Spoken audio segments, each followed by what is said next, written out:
Cool. Welcome to week 7 of CVTV. I'm your host, Ethan Biederman.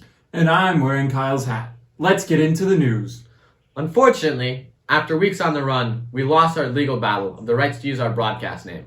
The Council for Villainizing Teletubby Videos, also known as CVTV, has taken full ownership of that acronym. That's right. As of yesterday, we are now the Camp Voyager Television, Camperless Camp, Counselor Commiseration, and Compulsory Camp Consultation News Update, which can be abbreviated as CVTV, CCC, CCC, and U for short. They kept their name, but we have a cool new acronym. Makes you think. Maybe we're the real winners. Absolutely. Winners indeed, Ethan. Speaking of winners, John Bergman ran away with the first place prize in the Cardboard Boat Regatta, blowing all the other contestants out of the water. Great job on your smashing victory, John.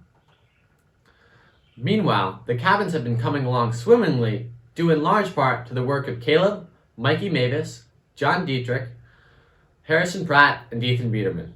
It's amazing what you can get done with a little teamwork. Well, you know what they say, teamwork makes the dream work. Let's visit our site construction specialist, Mikey, to see what he thinks. Oh, hey there. Check out cabin 6. We've done a lot of work to it since it's collapsed this winter. We had some guys come and reframe it up. Our caretaker, Caleb, put on the new facing, and him and Harrison re-leveled it and put a new foundation under it. Ethan Biederman has came in and painted this bad boy, and Jack Diedrich and I have framed in the new screens. It's taken a little bit of time, but hopefully all the cabins will look like this soon.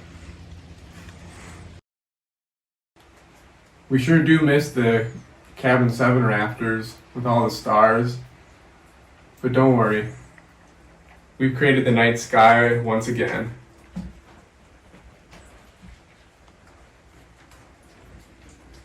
Neat. Wow, that's a proud craftsman. It's like watching a kid in a candy shop. Seems like there's a lot of crafting happening here at camp in the past few weeks. I'd say you're right. Kyle has been exercising his crafty side and working on repairing the old wooden canvas canoes. Let's talk to our local Kyle wrangler, John Erdman, to learn more. Kyle Montgomery, who's been working on these wooden canvas canoes, is out on a trip right now, so I just wanted to kind of let you know where he is. As you can see here, he has soaked and then steamed a couple ribs for this 17-foot Old Town, and then he's eventually going to put those in on the inside of this canoe. So right here you can see where the rib fits between this carved out piece of the stem, so it'll sit right in there, and then this other one sits up about here, probably back a little. They always want to bend them more than enough. So you can see what it looks on the inside. So right here is where one rib's going to go, and the other one goes up there more in the bow or stern. I'm not sure which it is. And he has also built an ash thwart for the yoke. Next, he'll put on this canvas and stretch it over both of the canoes that he has here. He's made some presses for either end. With a come along, we'll pull them out and down and pull it as tight as we can. Then we'll tack this canvas in all around the gunnels of the canoe. And then after that, he'll take some of this canoe filler, which is actually paint with a lot of sand suspended in it, and he'll put that with a sort of another canvas mitt that he will make out of the same material, and then he'll work it into the canvas so that after he's burnt off the nap of the canvas, he'll be able to fill it so that with this filler, literally sand and paint, and then smooth it so that it's as smooth as any canoe you've ever seen. Wow, impressive. Who would have thought Kyle had it in him? In other news, we've lost John Bergman again, after finding him at the old badminton court last week. This week he disappeared again and has left cryptic clues as to his whereabouts. Let's see if we can find Waldo now.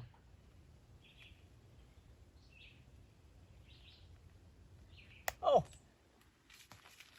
Hi there. Welcome to another edition of Where on the Peninsula is Waldo? I'm your host, Waldo. I'm here at a new spot and I'm going to give you 3 clues. See if you can guess where I am. First clue. Where I am right now used to be a really popular spot for campers. Second clue. If you'll notice, there's some exposed concrete there. This is one of the few spots on the Camp Peninsula where there is exposed concrete, but it's not the only spot. Third and final clue. If you know where I was last week, I'm at the opposite end of the Camp Peninsula. So if you think you know where I am, let us know on YouTube in the comments section. Sure hope someone can help us guess where he is this week. Since we're already talking about being lost in the woods, let's check in on Alex Cavanley and his forestry plans. Hey Alex, what's the forestry update? There is no update. Thanks. Good stuff, Alex. Although, tragic news on the peninsula this week, I'm afraid. Tragic? What happened? Well, early this week, John Erdman sent Counselor Jack Diedrich to go address our chungus humongous problem. After not hearing from Jack for several days, we were sent this video from Chungus herself. Yeah, so Chungus got me. She said if we have a problem with her, we should just come and talk to her. So she wrapped me up. It's a good view from here, but you know, the mosquitoes are pretty bad when you can't swat them. So yeah, that's rough, but I'm hanging in there. Wow, that is tragic. After consulting Jack Tropical as to how chungus grew so powerful so quickly, we believe that H. Money's mosquito flogger actually served to make chungus stronger and give her supernatural strength. Gross. But breaking news, this just in, Alex Cavanley got his stuff together, and there is in fact a forestry update. Actually, there is an update. We're burning. Way to turn up the heat on the forestry plans, Alex. Last, but not least, a word from our sponsors. Are you tired of slipping on portages? Are you tired of getting sunburnt? Are you tired of carving into live trees? Are you tired of being a bimbler? Being a bimbler, it's not what anyone wants to be known for.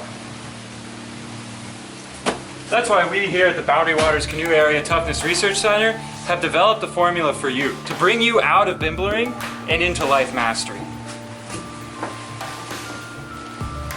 Our top scientist, Betty Botter, has the product for you. Betty Botter's bigger, badder, better, badder. Quit fumbling around with your packs and go from being a bumbling bimbler to a Boundary Waters beast overnight. With our highly concentrated formula, just a single drop a day can turn you from a wishy-washy washout to a canoeing carnivore. With higher reflexes and increased intelligence, become the alpha predator of life.